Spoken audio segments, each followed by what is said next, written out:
Hi hi ஏன் தாத்தா hi ஹாய்ன்றீங்க புதிய முறையில்.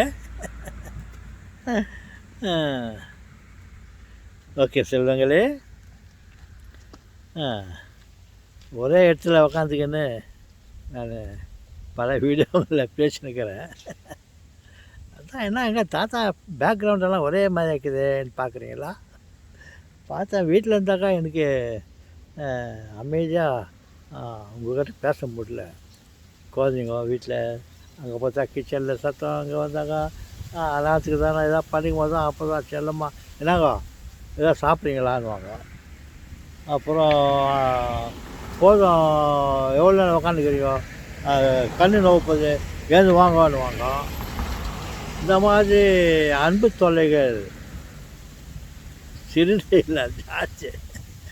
பார்த்தேன் சதான்ட்டு இந்த வண்டியை எடுத்துக்கின்னு உக்காந்துக்கிறேன் பாருங்க. இந்த வண்டியை தள்ளினே போகிறது. எங்கன்னா கொஞ்சம் டயர்டாச்சுன்னா இந்த வண்டியில் உக்காந்துக்குவேன். சரியாக காட்டுமா? அப்பா அப்பா ஆமாம் அப்பா அப்பா பாருங்க.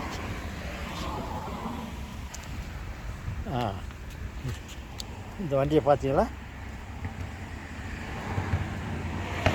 இந்த வண்டியில் உட்காந்து இந்த வண்டியை தள்ளிக்கின்னு அப்படியே வந்துட்டு தேவைக்கிற இடத்துல நிற்க வச்சுட்டு ஆமாடா அப்படி உக்காந்துக்குவேன். அப்படி வண்டி தள்ளின்னு இங்கே வந்துட்டேன். வந்துட்டு உங்கள்கிட்ட பேசுகிறான்னு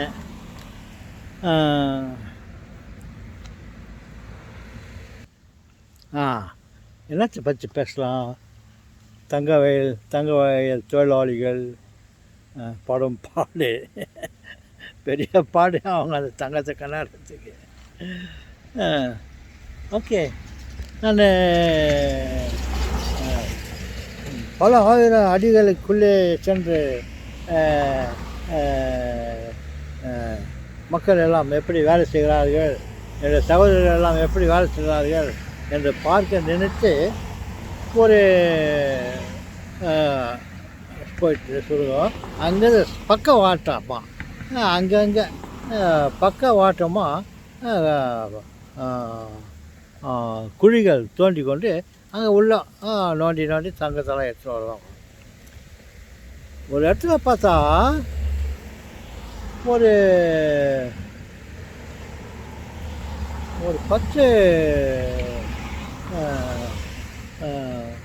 ஏதோ ஒரு அனிமல்கள், அது குரங்கு மாதிரியே இருந்தது.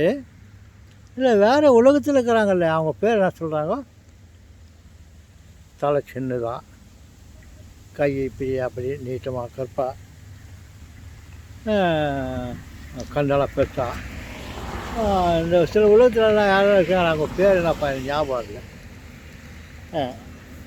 அந்த மாதிரி ஒரு 10 பேர் வேலை செய்தாங்க. பார்த்தா அந்த இருட்டுக்குள்ளே அந்த அவங்க வேலை செய்கிற இடத்துல ஒரு 2-3 கேனுங்களை வச்சுக்கின்னு அங்கே ஏதோ கொச்சிக்கின்னு மண்ணை அந்த கல்லை வாரின்னு அந்த கல்லையெல்லாம் ஒரு ட்ராலியில் போட்டுன்னு ஒரு 10 பேர் விசித்திரமான மனிதர்கள் இருந்தாங்க. நான் உண்மையிலேயே அதை பார்த்தோன்னே பயந்துட்டேன். பேய்ங்க குரங்கு குட்டிங்கெல்லாம் குரங்களை அதை வேலை செய்துக்குது அப்படின்னு பார்த்தா அவங்க குரங்குங்க இல்லை, ஜெனியில் வேலை செய்கிற தங்க சுரங்க தொழிலாளர்கள். அவங்க உள்ள பயங்கரமான வேக்காடு, இருட்டு, கண்ணு எதில் என்னக்குதுன்னு தெரியாது. ஒரு 2-3 கேண்டில் தான் வச்சுருந்தாங்க. இந்த லைட் சிஸ்டம் தலையில் லைட் மாட்டிக்கின்னு வேறு மாதிரி ஒரு சின்ன ஹேண்ட் லேம்பெல்லாம் ஒன்று இருந்துச்சு. அது கூட சின்ன கேண்டில் மாதிரி தான் தெரிஞ்சிச்சு.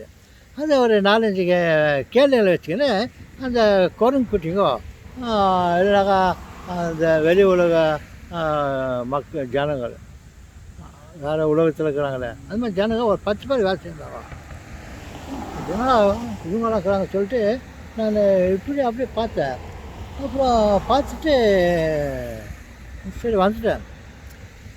வந்த பிறகு அவங்களுக்கு தான் வேலை டைம் ஆயிடுச்சு. நாங்கள் அங்கேருந்து ஒரு அது கேஜ் இருக்கிற இடத்துல எல்லாத்தையும் பார்த்துட்டு வரலாச்சு. நாங்கள் இருக்கும்போது இவங்கெல்லாம் வேலையை முடிச்சுக்கிட்டு அந்த வேலை துணியை எல்லாம் ட்ரெஸ்ஸெல்லாம் மாற்றிக்கின்னு அவங்க வந்தாங்க. பார்த்துட்டு என்னுடைய அப்பா அவங்களுக்கெல்லாம் தெரியும். அவர் முக்கியமான ஒரு வேலையில் இருந்தார். ஒருத்தருக்கும் அதில் வேலை செய்கிற அத்தனாயிரம் பேருக்கு எங்கள் அப்பா தெரியும். அத்தனாயிரம் பேருக்கும் ஒருத்தர் மேலேயும் எங்கள் அப்பா கையை வச்சுக்கிறாரு. கற்றுக் கொடுத்துட்டு கமா கெடின் கேஜில் ஏறுங்க. இனி வெளியே வாடா, போதும் எல்லாம் 10-4 பேர் ஜாஸ்தி ஏற்றுப்பாங்க. அவங்கள கம் அவுட் சொல்லிட்டு அவங்கள வெளியே அனுப்பிட்டு அவங்கள சிஸ்டமேட்டிக்காக லாக் பண்ணிவிட்டு அவங்கள மேலே அனுப்புவார். அப்போ ஒருத்தனையும் இவர் பார்த்துக்கிறாரு. ஒருத்தரும் எங்கள் அப்பா தெரியும். இவருக்கு ஒரு 2-3 அசிஸ்டண்ட்டுங்க இருப்பாங்க. இவர் வந்து ஃபோர்மேன் ஒரு பெரிய ஜாபில் இருந்தார். அந்த அசிஸ்டண்ட்டுங்கெல்லாம் அவங்களெல்லாம் கண்ட்ரோல் பண்ணிங்கன்னா அவங்கள எல்லோரையும் அதில் லிமிட்டாக ஏஜ் அனுப்புவாங்க. வேலை செஞ்ச பிறகு எல்லோரும் ஒரேடியாக வந்து அந்த கேஜில் லெஃப்ட்டு நுழைஞ்சிக்கணும், சீக்கிரம் மேலே போயிடணுன்ற எண்ணத்தோடு வருவாங்க. அது விபத்துக்கு அறிகுறியாது. அதனால் எல்லோரும் கண்ட்ரோல் பண்ணிவிட்டு எவ்வளோ லிமிட் ஒரு 25 பேர் இருக்கணுமா, 25 பேர் தான் அனுப்புவோன்னு சொல்லிட்டு பண்ணுவாங்க. அந்த இடத்துல எங்கள் அப்பா வேலை செய்யறாங்க, அது தெரியும். அப்புறம் நாங்களாம் அவங்க பிள்ளைங்க அவங்கள பார்க்கறது வந்துக்க சொல்லிட்டா எல்லோரும் வந்துட்டு எங்கள் கிட்ட ரொம்ப சந்தோஷமாக பேசிட்டு அனைத்தும் எங்கள் பசங்களா அப்படின்னாங்க. ஆமாப்பா அப்படின்னு சொல்லுவார். அப்படி இருக்கும்போது நீங்கள் உள்ள வேலை செய்யிட்டு வரீங்களான்னு கேட்டோம். என்னங்க நாங்கள் நீங்களாம் என்னை பார்த்தீங்களே, நாங்கள் அங்கே வேலை செஞ்சோமே, நாங்கள்லாம் உங்களை பார்த்தோம். நாங்கள் பார்த்தோமா? நாங்கள் என்ன பார்க்குறேன், அங்கே ஏதோ 2-3 குரங்கு குட்டிங்க வேலை செய்யணுச்சு. மற்றபடி வேறு உலகத்தில் உடம்புல துணியே இல்லை அவங்களுக்கு. அனதர் பாயிண்ட்டு, உடம்புல துணியே இல்லை, ஜட்டி கூட இல்லை. ஜட்டி இல்லையா? ஆமாம், கோமுனம்னு சொல்லுவாங்க. ஒரு துண்டு துணியை வந்து அந்த ஜட்டிக்கு பதிலாக ஒரு சின்ன துணியை கட்டிக்கின்னு உடல் முழுவதும் திறந்த வெளியே இது வச்சுக்கின்னு அவங்க வேலை செய்துருக்காங்க. அங்கே ஜனங்க எப்படி வேலை செய்கிறாங்கன்னு சொல்கிறதுக்காக நான் இது சொல்ல வரேன். இந்த மாதிரியெல்லாம் உள்ள வேலை செய்துட்டு வெளியே வருவான். வெளியே வர்றதுக்கு வரும்போது திடீர்னு ஏதாவது ஒரு விபத்தாகிடும். அங்கே இருக்கிற மண்ணுங்கெல்லாம் லகுன்னு கொட்டிக்க சுருந்துக்குது. அங்கேயே செத்து போடுவாங்க. எல்லாத்தையும் முடிச்சுட்டு வீட்டுக்கு வர சமயத்தில் ஏதாவது ராக் பேஸ் அங்கே ஏதாவது வேலை செய்யும் போது உள்ளே வெடி வச்சுருந்துப்போம். அந்த அதிர்ச்சி வந்து இந்த சுரங்கத்தில் வேலை செய்கிறவங்களுக்கு மேலெல்லாம் மூடிக்கும். அத்தனை பேரும் மறுகையா இருந்து போவார்கள். இப்படியெல்லாம் இருந்துட்டு இருக்கும்போது எப்போ மேலே வரலாவோன்ட்டு அவங்க அவசரப்பட்டு வராங்க. அந்த சமயத்தில் அவங்க சொன்னாங்க, அங்கே பார்த்தீங்களே அதெல்லாம் நாங்கள் உங்களை பார்த்தோன்னு. நீங்களா அப்படி இருந்தீங்களா? அப்படி இருந்தீங்களா?